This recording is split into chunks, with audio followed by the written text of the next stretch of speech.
오늘 함께 뵐 하나님의 말씀은 구약성경 514페이지 열왕기상 3장 7절로 10절까지 말씀입니다. 다 하신 줄 알고 저부터 한 절씩 교독하겠습니다. 7절입니다. 나의 하나님 여호와여, 주께서 종으로 종의 아버지 다윗을 대신하여 왕이 되게 하셨사오나 종은 작은 아이라 출입할 줄을 알지 못하고 주께서 택하신 백성 가운데 있나이다. 그들은 큰 백성이라 수가 많아서 셀 수 없고 기록할 수도 없사오니 누가 주의 이 많은 백성을 재판할 수 있사오리이까. 듣는 마음을 종에게 주사 주의 백성을 재판하여 선악을 분별하게 하옵소서. 사람이 이것을 구하는 그 말씀이 주의 마음에 드시라. 아멘. 기도하겠습니다. 하나님, 오늘도 우리에게 귀한 건강 허락하시고 주 앞에 나와 예배 드리게 하심을 감사합니다. 하나님, 우리가 항상 하나님의 말씀도 살지 못하고 내 인간적인 생각과 내 인간적인 욕심들, 남과 무엇인가를 비교하며 혹은 어떤 일이 잘못되었을 때 남 탓을 하며 우리가 잘못된 생각과 잘못된 마음으로 하나님을 이용하여서 종교적인 마음으로 내 이익만 탐하고 있지 않았습니까?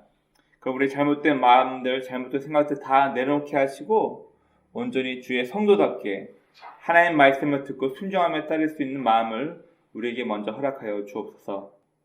오늘 우리가 한파 가운데 나와 있습니다. 사고 나지 않게 하옵시고 우리가 이 추위 가운데서도 오늘 우리에게 하시는 주의 음성을 귀담아 드릴 수 있는 마음을 허락하여 주옵소서. 특별히 말씀 전에는 부족한 자를 붙들어 주시고 하나님의 마음을 그대로 증거하는 입술 되게 하셔서 이 말씀이 우리 각자의 마음판 깊이 새겨져서 예배가 종교활동으로 끝나는 것이 아니라 하나님과의 만남이 있는 귀한 시간이 되어질 수 있도록 주님 인도하여 주옵소서. 예배의 시작입니다. 마치는 모든 순간까지 우리 주님께서 함께 하시고 인도하시길 믿사하며 우리 구주 예수 그리스도의 이름으로 기도드립니다. 아멘. 제가 일하다 보니까 어떤 분이 그런 이야기를 하더라고요. 자녀 양육에 대한 그런 얘기를 하다가 중2병 자식을 만나본 적이 없으면 인생에 대하여 논하지 말라. 무슨 얘기인가요? 모두가 다 그런 건 아닌데 중2병, 보통 아이들이 중학교 1학년, 2학년, 여자아이들은 좀 빨리 오기도 하는데 그 정도쯤에 아이들 사춘기가 오면서 이제 반항기가 시작된다고 합니다. 그래서 제발 기도해야 할 것은 아이의 중2병 사춘기와 엄마의 갱년기가 같이 오면은 집안이 풍지박살 난다고, 그렇게 하면 안 된다고 이렇게 우스갯소리로 누가 얘기를 한 걸 한번 들은 적이 있습니다. 여러분, 사춘기, 자아가 생기며 어른이 되어가는 청소년기를 보통 우리는 사춘기로 합니다.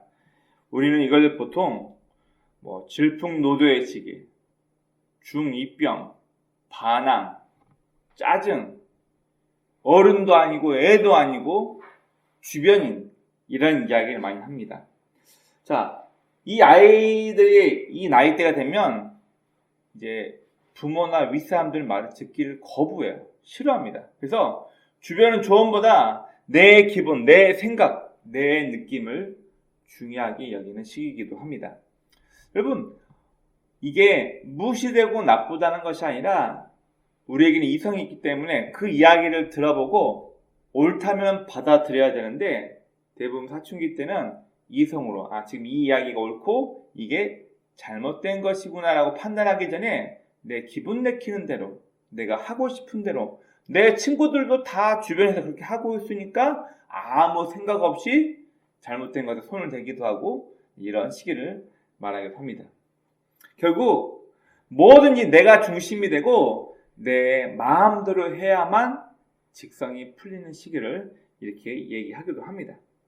오늘 우리가 읽었던 본문 말씀에서는 어쩌면 내 마음대로, 내 뜻대로 사춘기를 겪는 아이처럼 내 욕심대로 신앙생활 하려고 하는 사람과 다르게 하나님의 음성에 집중하고 기울이려고 하는 한 사람의 이야기가 잘 소개되어 있습니다.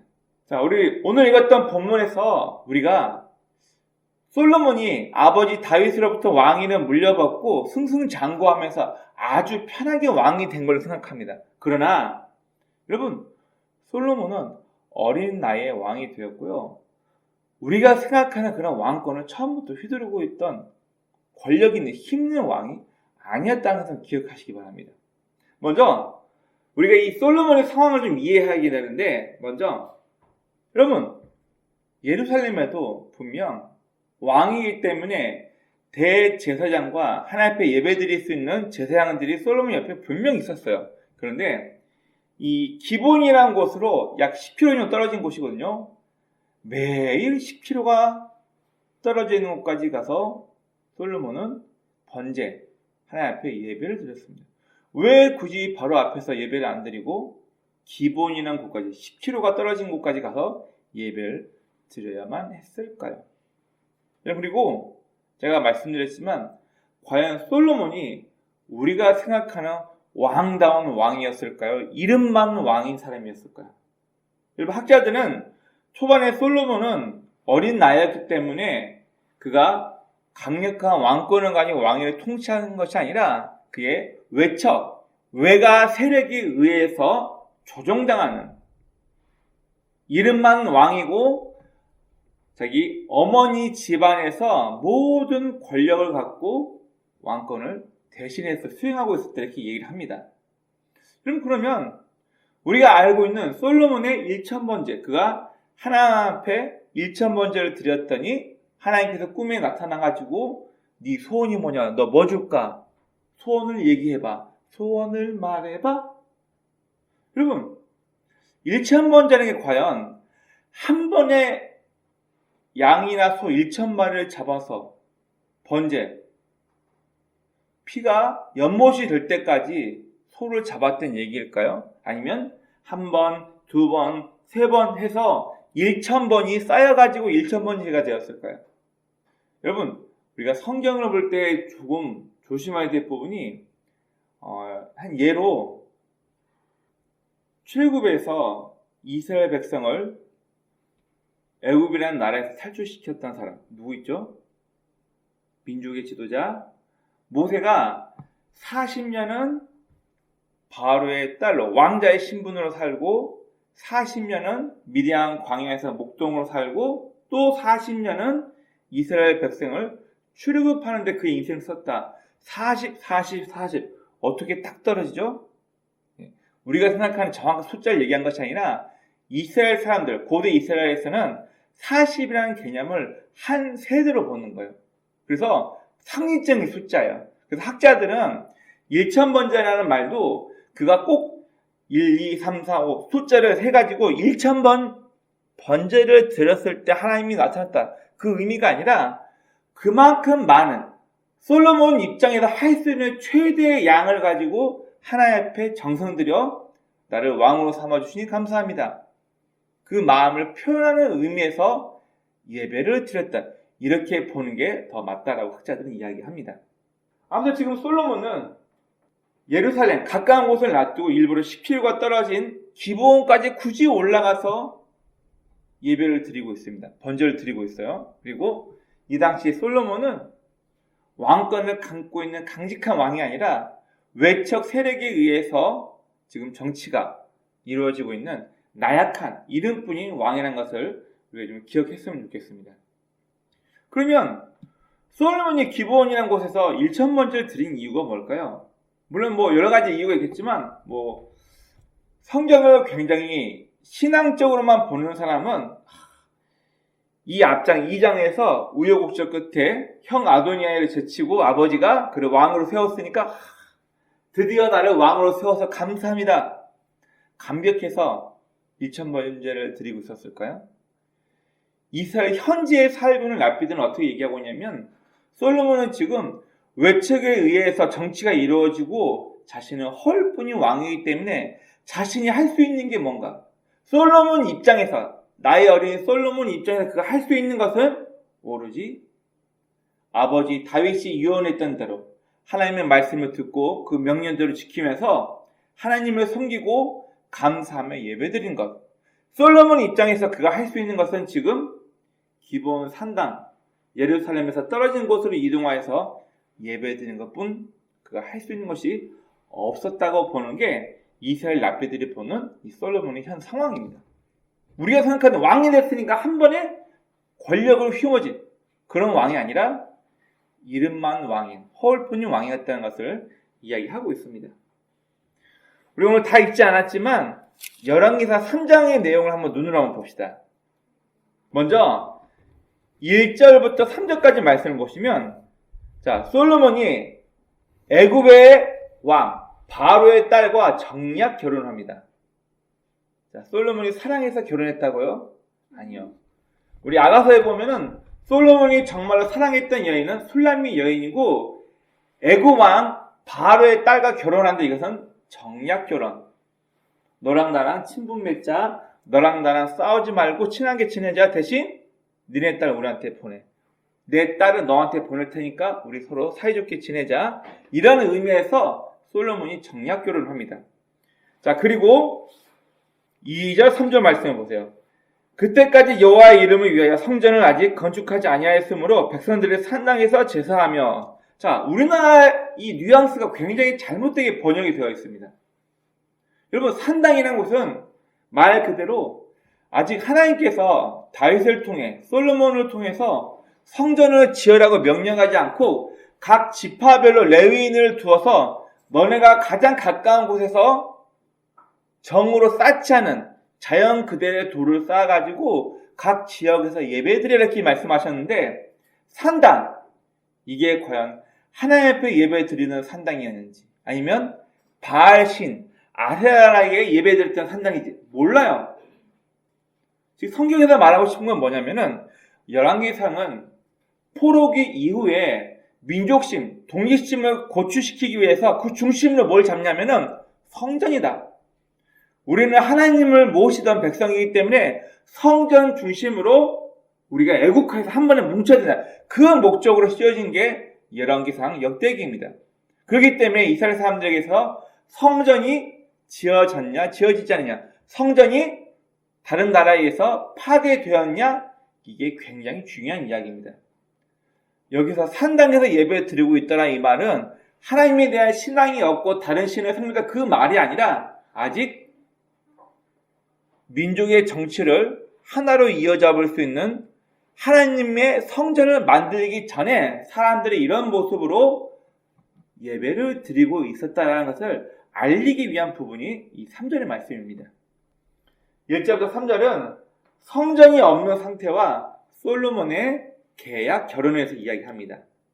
그리고 4절부터 5절 말씀을 보면 1차 문제 때문에 나타난 하나님, 과거 우리 죄송합니다. 우리가 성경을 잘 몰랐어요. 원어를 몰랐을 때 저희 아버지 세대 목사님들은 1000번의 숫자를 채워라 그러면 하나님께서 너 복 주실 거다. 1000번의 숫자를 채워라. 헌금도 내고 1000번 새벽 예배 드리고 이게 쌓여서 적립금이 1000이 딱 되면 하나님께서 네 집안에 복을 주시고 네 남편과 네 자식이 사업 성공하게 만들 거다. 이런 식으로 오용하며 설교를 하기도 했었습니다. 그때는 한글 성경만 보고 원어 성경이 없었기 때문에 이런 오역이 좀 많았던 것 같습니다. 여러분, 솔로몬이 1000번 제사를 드렸으니까, 아니 1000마리의 양과 소를 잡아 죽여서 번제를 드렸으니까 그걸 보고 하나님이 나타나셨어요? 아니요. 솔로몬 입장에서 할 수 있는 게 뭐밖에 없다라고요? 지금 예배 드리며 하나님을 알아가는 것밖에 외에는 그가 왕으로 살 수 있는 게 없었다는 거예요. 그래서 하나님께서 그에게 나타나서 묻습니다. 네 소원이 뭐냐? 말해봐라. 6절부터 9절 말씀을 보면 솔로몬이 하나님 앞에 자신의 소원을 말합니다. 나는 어린 아이입니다. 출입할 줄도 모릅니다. 여러분, 이 말에 뭐가 들어있나요? 솔로몬은 출입할 줄도 모르고 아주 어린 아이래요. 왜 자신을 이렇게 낮출까요? 자신의 상황에 대한 이야기이기도 합니다. 솔로몬이 하나님 앞에 구합니다. 내 아버지 다윗의 복 주신 것처럼 나를 왕으로 세우셨고 우리 집안을 세우시기로 했습니다. 감사합니다. 그런데요, 저는 문을 출입할 줄도 모르는 어린 아이이고요, 이 백성은 너무 많아가지고 누가 이 백성을 올바르게 공평하게 정직하게 다스릴 수 있겠습니까? 우리 개혁 개정 전에 솔로몬이 하나님 앞에 지혜를 구하였다라고 오역이 되어 있어요. 지혜가 아닙니다. 뭘 구했다고요? 자, 9절 말씀 보세요. 성경 9절을 찾아주세요. 자, 뭐라 하는가 볼까요? 누가 주의 이 많은 백성을 재판할 수 있사오리까? 뭘 구하죠? 듣는 마음을 종에게 주사 주의 백성을 재판하여 선악을 분별하게 하옵소서. 과거 개혁개정 이전에는 지혜를 달라, 솔로몬 학습법, 솔로몬 교육, 별벽이 많았어요. 애들 공부 잘 가르치려고. 성경을 이렇게도 오용하더라고요. 솔로몬이 하나님 앞에 구한 것은 지혜롭게, 명철하게, 그래서 솔로몬 학습법, 솔로몬 학원도 나오고, 그걸 원한 게 아니라, 개혁 개정에서는 원에 있는 뜻을 좀 더 정확하게 번역을 합니다. 듣는 마음을 달라고 얘기를 해요. 솔로몬이 자신의 소원, 기도를 하나님께 요청합니다. 그리고 10절부터 14절 말씀에는 하나님께서 오버하십니다. 자, 다윗이 제가 하나님을 위해서 성전을 짓겠습니다. 이 얘기를 듣고 하나님 너무 마음이 기뻐가지고 앞으로 너를 이길 사람이 없고 네 대대로 왕이 계속 나올 거고 메시아가 네 가정을 통해서 나올 거다. 하나님 너무 기뻐가지고 오버해서 축복을 하십니다. 그런데 그의 아들 솔로몬도 역시 마찬가지로 하나님 마음에 합한, 하나님 마음에 너무나 드는 기도 요청을 해가지고 솔로몬이 요구하지 않았던 것까지 다 줘버립니다. 그게 오늘 보면 10절에서 14절까지 말씀입니다. 여러분 9절에서 우리가 좀 유념해서 봐야 될 부분인데 아까 9절에서 이 많은 백성을 누가 재판할 수 있사오리까? 나에게 듣는 마음을 달라라고 솔로몬이 하나님께 요청합니다. 자, 앞에 한번 봅시다. 듣는 마음을 주사. 예전 성경책에는 나에게 지혜를 주십시오라고 얘기를 해요. 명철함, 스마트함 아니에요. 듣는 마음. 뭘 듣는 마음인가? 예, 원어 성경을 제가 한번 따와왔습니다. 자, 이게 왼쪽부터 읽어요. 이게 이을 발음, 두 발음, 쉬, 미음. 여기에 점이 하나 찍히면 아고, 점이 두 개 찍히면 뭐고, 위에 하나 있으면 위가 돼요. 이게 모음이에요. 읽으면 레브, 쉐마. 레브는 마음이라는 뜻이고, 쉐마는 듣는 마음. 하나님의 음성을 듣다 그런 뜻이에요. 솔로몬이 원했던 것은 내 욕심대로, 내 계획대로, 내 주변 사람이 말하는 대로 내 백성을 재판하는 것이 아니라 어떤 마음? 하나님의 음성을 듣는 마음을 주셔서 하나님의 뜻대로 이 많은 백성을 내가 통치하고 재판하며 다스리기 원합니다. 솔로몬이 하나님 앞에 이걸 구한 거예요. 그러니 하나님의 입장에는 어때요? 너무 마음에 드는 거예요. 즉, 이 말은 하나님의 말씀을 듣고 순종할 수 있는 마음을 달라고 솔로몬이 요청한 거예요. 이 얼마나 하나님 보시기에 기특한 거예요. 그래서 하나님께서는 그 아버지의 다윗의 고백을 듣고 너무 흥분해서 그에게 축복하셨던 것처럼 솔로몬의 기도를 들으시고 그를 또한 축복하십니다. 자, 9절부터 14절 말씀을 보면 솔로몬의 기도의 내용이 나와 있고 그 반응으로 하나님께서 그에게 축복을 하십니다. 우리 먼저 10절 보니까 솔로몬이 이것을 구하니 하나님 마음에 합당한지라, 하나님 마음에 든지라 그래요. 그리고 11절 말씀을 눈으로 한번 봐주세요. 11절 보니까 이에 하나님이 그에게 이르시되 네가 이것을 구하는도다. 자기를 위하여 장수하기를 구하지 아니하며 부를 구하지 아니하며 자기의 원수의 생명의 멸하기도 구하지 아니하고 오직 송사를 듣고 분별하는 지혜를 구하였으니. 여러분 11절 말씀은 솔로몬 입장에서 그가 하나님 앞에 요구할 수 있는 것들이에요. 자, 한 예로 제가 제 딸에게 지금 제 딸이 뭘 갖고 싶어 하니 다 알고 있어요. 너 크리스마스 선물로 뭐 갖고 싶어 하면 이미 엄마 아빠는 그 마음에 쟤네들이 뭐 갖고 싶고 뭐 하고 싶고 이미 마음에 다 알고 있어. 기억하고 있단 말이에요. 인형 사주세요. 게임기 사주세요. 뭐 해주세요. 스마트폰, 스마트워치 뭐 사주세요. 이미 다 알고 있단 말이야. 그런데 다른 걸 구하지 않고 엄마 아빠를 위해서 혹은 자기 오빠나 언니나 동생을 위해서 뭘 구한다고 해봅시다. 제 입장에서 뭐 달라고 뭐 요구할지를 이미 다 알고 있다는 얘기예요. 부모 입장에서. 마찬가지로 여러분, 하나님도 지금 솔로몬 입장에서 그가 얼마나 위태한 상태이고 그가 어떤 인간적인 마음으로 날 좀 도와주세요. 나 좀 살려주세요. 나 좀 이렇게 해주세요. 그가 구할 수 있는 걸 다 알고 있었는데 네가 부도 명예도 네 목숨이 장수하기를 네 왕의 생명이 오래가기를 네 정적들을 제거하기를 이것들도 다 구할 수 있었는데 이것들을 구하지 않고 네가 오직 레브시오만 하나님의 음성을 듣기를 네가 하나님께 순종하기를 원하고 요청하느냐? 이게 하나님 마음에 들었다는 거예요. 그래서 12절, 13절부터 14절까지 무슨 내용이냐면 먼저 12절에서는 너에게 최고의 지혜를 줄 터인데 네 전에도 이런 지혜로운 사람이 없었고 너 후에도 이렇게 지혜로운 사람이 없을 것이다 라고 인간사 최고의 지혜를 그에게 허락하십니다. 여러분 그래서 지금도 지혜로운 사람, 명철한 사람의 대명사로 솔로몬의 재판 이렇게 얘기를 합니다. 모든 일의 대표가 돼버린 거죠. 그리고 13절, 14절 자 보너스로 뭐까지 주냐면 네가 누린 축복이 이 다음에 그 어떤 사람도 너와 같은 축복을 누릴 사람이 없다. 모든 부귀 명화 다 부귀 명예를 다 그가 누리게끔 하나님께서 그에게 허락하십니다.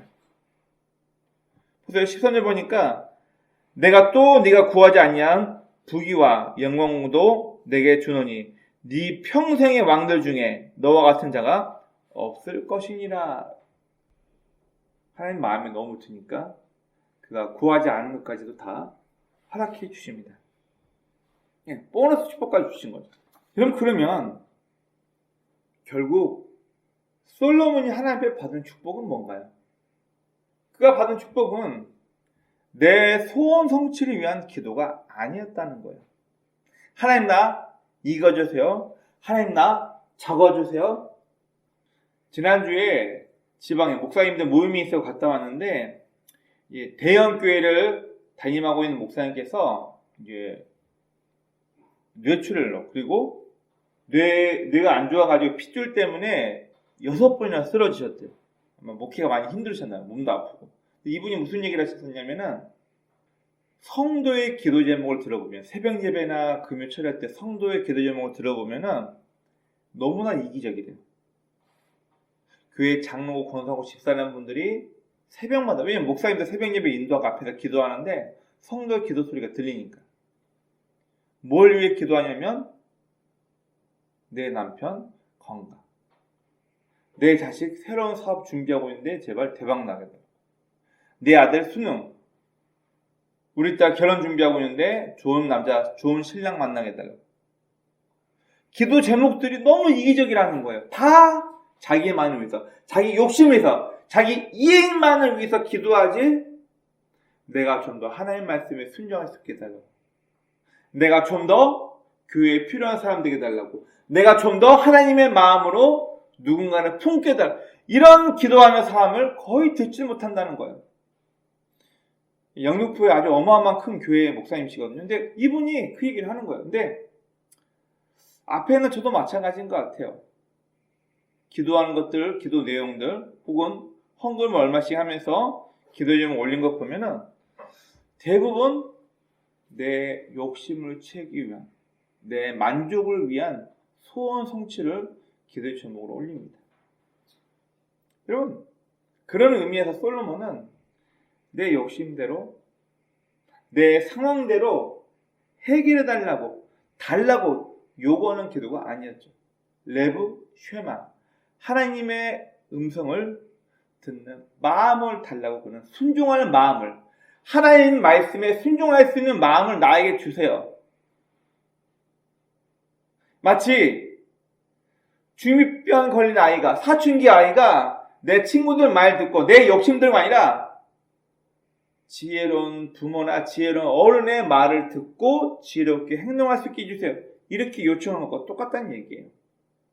기도는 소원 성취가 아니라 프로시케, 플러스 뭐뭐를 향하여서 쉐케, 원래는 이게 프로시코마이아의 그런 히브리어도 있고 헬라어도 있는데 프로시케란 말은 하나님께 마음의 방향을 투다.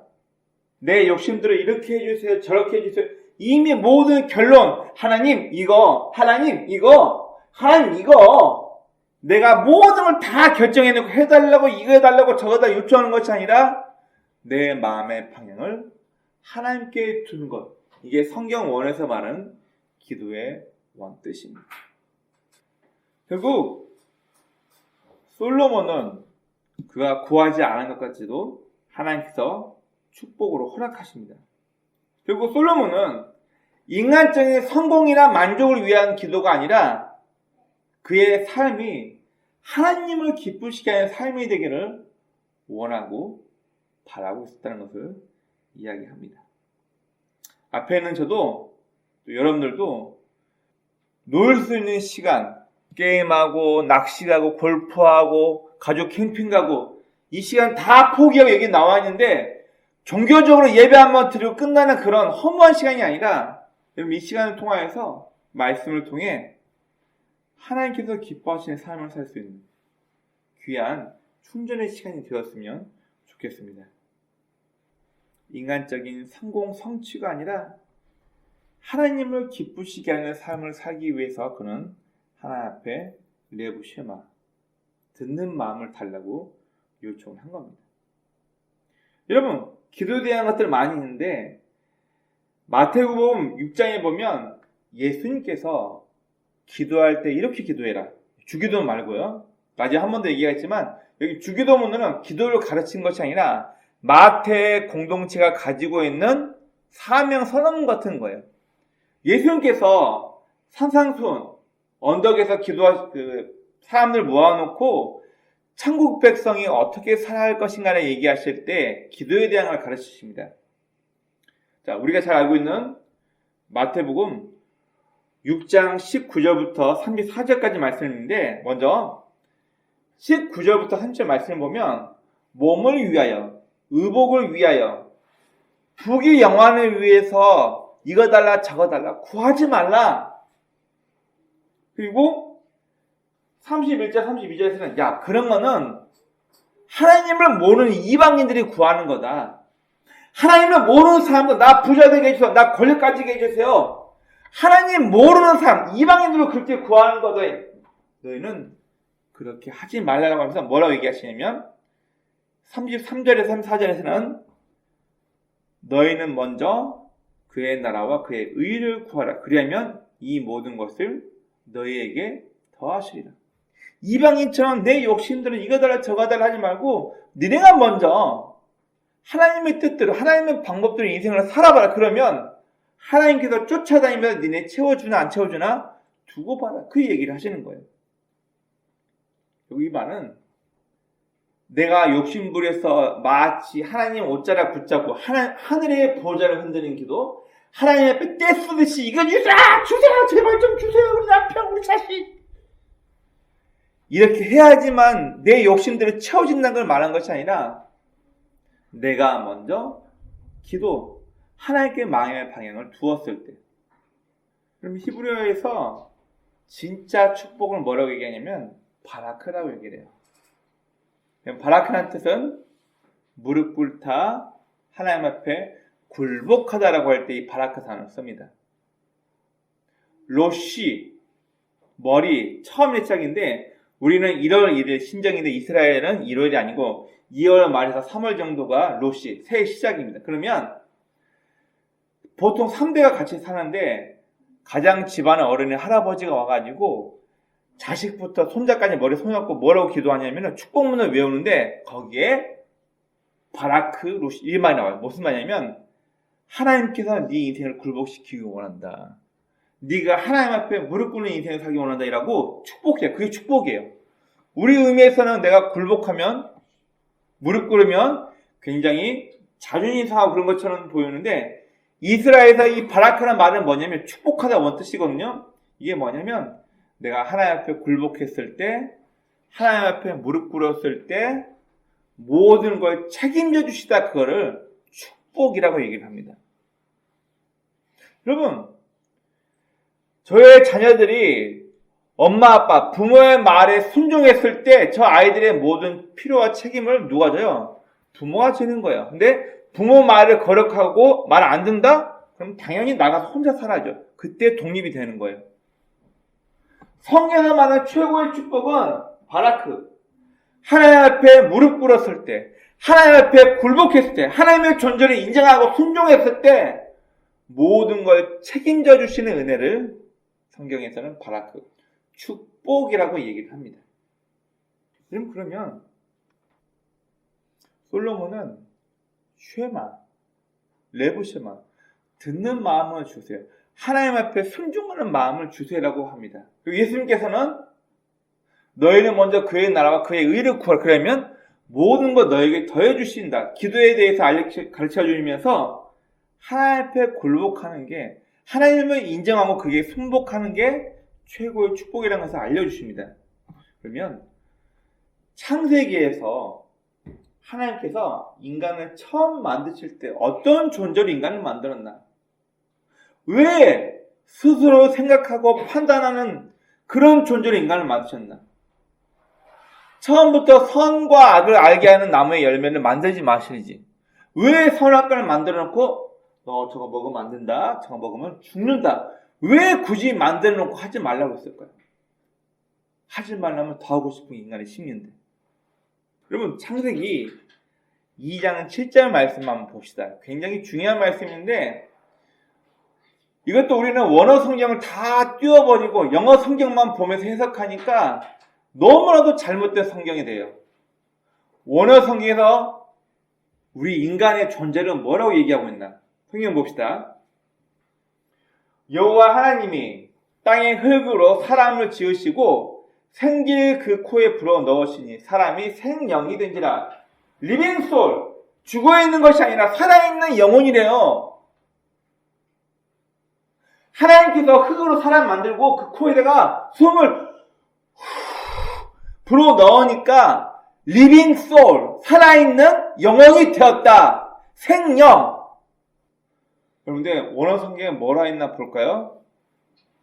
뭐라 되어 있어요? 네, 얘는 명사, 남성, 복수형, 예, 그런 뜻이에요. 이건 볼 필요 없고 여기 보세요. 살다, 살아있는, 하이, 여기 뭐요? 넷, 쉐마. 여기 많이 보던 단어인데 비교해보세요. 아까 레브 쉐마, 솔로몬이 듣는 마음을 달고, 마음 레브라 달고, 쉐마. 여기도 넷, 쉐마. 무슨 말이에요? 살아서 음성을 듣는 존재가 인간의 창조 목적이라는 거예요. 네 욕심대로 살아라. 네 마음대로 살아라. 네 하고 싶은 살아라. 네 만들어놓고 너 어떻게 사냐 보자. 하나님께서 인간을 만드신 창조 목적이 뭐라고요? 네. 하이 네슈만. 살아서 죽어있는 상태가 아니라 살아서 하나님의 음성을 듣는 존재로 인간을 창조하셨던 거예요. 이게 인간 창조의 목적이에요.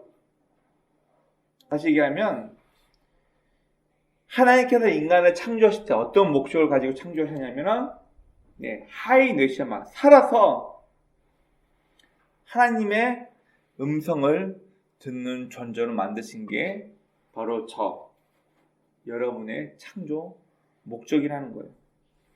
여러분, 앞에 있는 제가 제 욕심대로, 제 계획대로 모든 게 다 이루어져야만 행복할까요? 저희는 한 달에 한 번씩 둘째 주 월요일에 목회자 모임이 있습니다. 수많은 선배 후배 목사님들 만나서 목회하면서 있었던 어려운 일도 좋았던 일도 들으면서 서로 위안도 삼고 나도 조심해야겠구나 이런 마음도 듣고 축하하겠으면 축하하고 그렇게 목회자 모임을 갖습니다. 14년이 넘은 한 목사님께서 이제 겨우 목회가 뭔지 알 것 같다, 그 얘기를 하시는 거예요. 그래서 저한테 무슨 얘기를 하셨냐면, 처음 담임 목사가 되었을 때 내 욕심대로 내가 어떻게든 잘해가지고 교회 전도가 많이 되고 성도가 늘고 설교를 기가 막히게 해가지고 내가 담임 목사로 와서 내가 이 정도 영향 있는 사람인 걸 보이고 싶었대요. 어떻게든 성역 공부 열심히 해서 교재 만들고 설교를 굉장히 잘하려고 노력해가지고 성도들한테 나를 보고 평가하는 장로와 권사들 앞에 잘 보이려고 굉장히 부단히 많이 했고, 여러 가지 교회 행사를 계획하면서 내 진가를, 나 이만큼 능력 있는 사람이라는 걸 보이려고 굉장히 노력을 많이 했대요. 근데 14년 차쯤 되니까 다 포기가 되어지더래요. 내 욕심대로, 내 계획대로 하려고 했던 것들이 다 화의 근본이었구나. 저 사람이 내 말대로 따라오기 원한대. 내가 계획하고 준비한 모든 교회 행사와 일들이 다 내 요청대로, 내 계획대로 되어야 되는데 이게 안 되니까 거기서 생기는 절망감, 우울감, 화. 14년 되고 나서 이게 포기되어지니까 비로소 목회가 뭔지 조금 보이더래요. 여러분 생각해 봅시다. 내 뜻대로, 내 계획대로 모든 것이 다 이루어지는 인생이 참 기쁘고 즐거운 인생일까요? 가끔 드라마나 제 주변의 지인들 가끔 있습니다. 할아버지가 아버지에게, 또 아버지가 자식에게 어렸을 때부터 친구 만나는 것 다 결정하고 공부하는 거 다 결정해서 무조건 과고 외고를 가게 만들고, 과고 외고를 가서 할아버지가 원하는 대로, 아빠가 원하는 대로 정치 외교학과를 가게 만들어서 외교관을 만들어 놓습니다. 제 친구 한 명이 그렇게 됐거든요. 저도 한 살 어린 친구인데 집안도 굉장히 부자이고요. 이제 할아버지는 국회의원이고 아버지는 제가 알기로는 그 당시 20년 전에 7급 공무원인가 그랬던 분이에요. 굉장히 집안도 좋고. 근데 아들이 제 친구인데 서울대학과를 졸업하고 신학과를 왔어요. 야, 너 서울대 졸업하고 왜 이런 데로 오냐? 신학하려고? 인생이 불행하다. 저기. 할아버지가 그 어마어마한 권력과 아버지의 재력이 있는데도 불구하고 인생이 행복하지 않더래요. 모두가 다 원하고 모두가 다 부러워할 만한 스펙을 갖고 있는데도 불구하고 불행하대. 그래서 자기는 서울대학교 다니다가 신학교로 와버린 거래요. 내 욕심, 내 생각대로 인생이 진행되어지면 행복할까요? 아니요. 그런 것 같아 보이지는 않습니다. 여러분, 우리가 종교인이라면은 하나님을 이용해 먹으려고 합니다. 내가 좀 더 예배 잘 드리고 교회 헌금도 많이 하고 교회에서 뭔가 하는 일에 봉사를 많이 해서 하나님의 마음에 들기만 하면 축복받겠지. 내가 좀 눈에 보이지 않지만 하나님이란 분에게 잘 빌어가지고 그분 마음을 좀 시원하게 하면은 그 하나님이란 분이 내 집안의 문제, 내 가정의 문제, 내 앞으로 미래의 모든 문제, 내가 원하는 삶이 되도록 내 소원 성취를 해주시겠지. 우리가 종교인이라면은 하나님을 이용해서 내 소원 성취하려고 할 것입니다.